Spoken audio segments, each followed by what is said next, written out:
Shalom Alaikum, Hotep family, the Almighty's prophet, the voice of the ancestors in this generation, to this generation.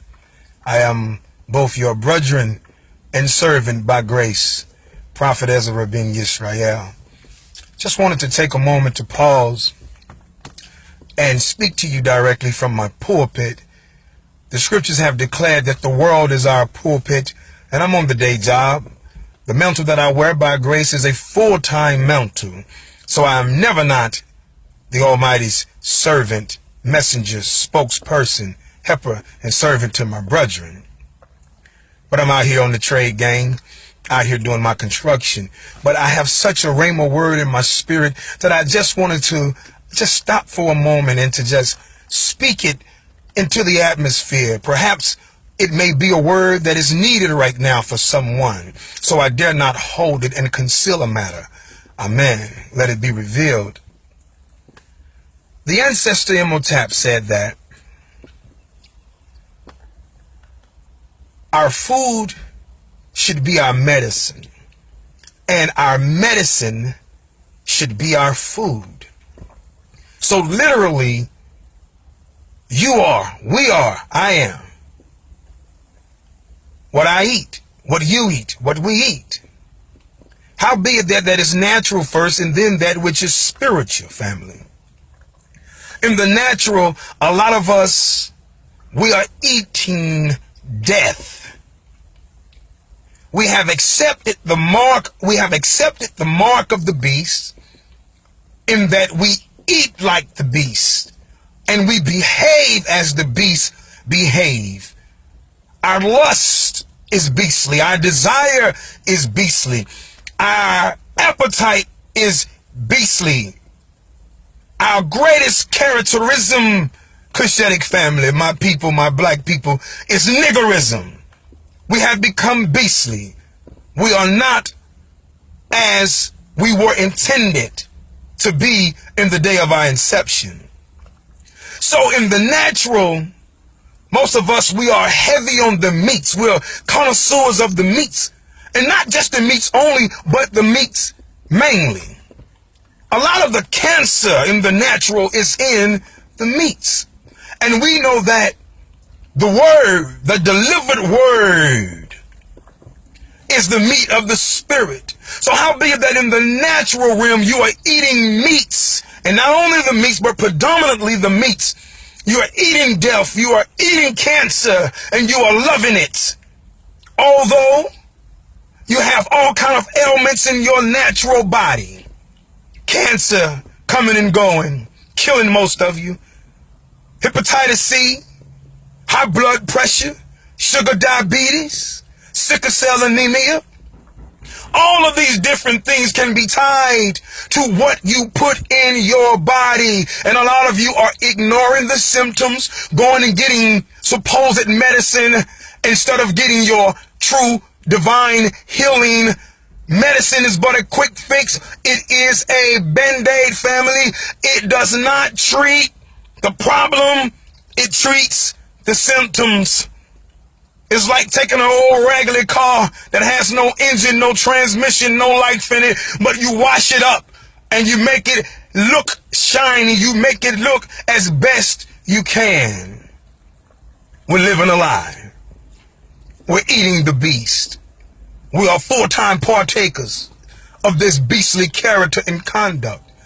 Now in the spirit, the word that we're getting in our churches, in our synagogues, in our masjids, in our mosque, on YouTube, all over the place. And I don't claim to know it all, but I know enough to be able to tell you, family, the meat that we're getting in the spirit these days.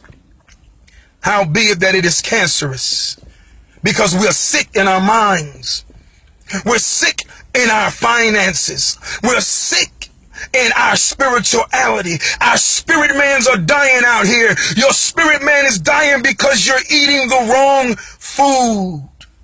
I know you're in a good Bible-based church, but now is the time and the hour is up on us, beloved, when Bible-based ministry is no longer enough. I won't dumb it down for you. Man's hand is all in the book. You know this. We are living in the information age. The scriptures had already declared thousands of years ago that in the last days that knowledge would increase. So you know it, you ignore it, you don't want to see it, but you know it, beloved. Man's hand and man's ways is all in the Quran. You know it. You are aware of the lies and the untruths. How be it that we settle for untruths? Man's hand is all in the Torah. Yes. It's in every so-called holy script and book known to man, because man, Satan himself, man is running this world and driving this world, and religion is its biggest platform of world domination and governance. You're eating cancer. You're eating death. And you wonder why your marriage can't get right, beloved.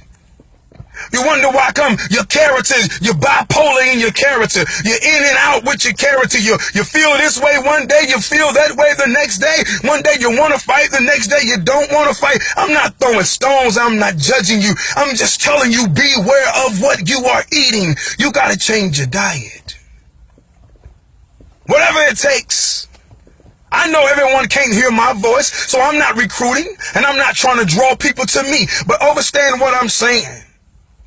You better get somewhere where your spirit man can be fed, where you can take practical solutions and apply them in your everyday life and see instant progress, instant success, instant effectiveness. What are we doing, family? Eating to die? Eating to die? The Almighty didn't give us food, He gave us nutrition. Food is killing you, both naturally and spiritually. But if you would tap into proper nutrition, you would sustain your life. That is your human existence. Let's stop faking. Let's stop lying. I've told you before, and family, I'm going to tell you again. We are now in a season where you must become about self and for self without being selfish. Cushitic family, my black people, and to our children, the brown, red, yellow, and white man.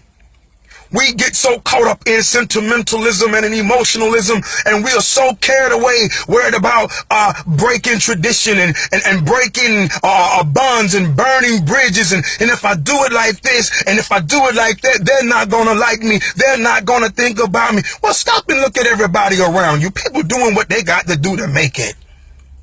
You don't need permission or an excuse. You don't even need a reason to see to your soul salvation, which is ultimate freedom. Ultimate freedom. Salvation is freedom. You got to set yourself free. You got to be saved for yourself. Ain't nobody else worried about you. Keep telling y'all you can only run your race. Run your race. I'm not telling you to not be considerate of other people. But at the end of it all, you got to place for yourself. You have to give an answer for yourself. What are you going to do? What are you going to do with the allotment of breaths that you have been given? What are you going to do with the time and space that you were given to feel and live up to? What are you eating, beloved? What are you eating? You cannot eat death and expect to live forever. You cannot eat death and expect to live a successful life. You cannot eat death and expect to behave in a different character from the beast that you eat. And a lot of us think that we're vegans or vegetarians and we're not partaking of the beast, but then you go and look at the preservatives. Just as deadly as the beast, a beast in its own right. It's time to say no to the beast. Every time you go into the masjid on Friday, every time you go into the synagogue on Shabbat, every time you go into the church house on Sunday, You pull up to the table in the spirit. For man shall not live by bread alone, but by every word that proceedeth out of the mouth of the Almighty. And you eat death. You partake of that religious beast. Find truth. And the sweet thing about it, beloved, is that when you start looking for truth, diligently and sincerely, truth starts looking for you. Until next time, the Almighty's prophet, the voice of the ancestors to this generation. By grace, humbly, your servant and your brother, I bid you peace. Shalom.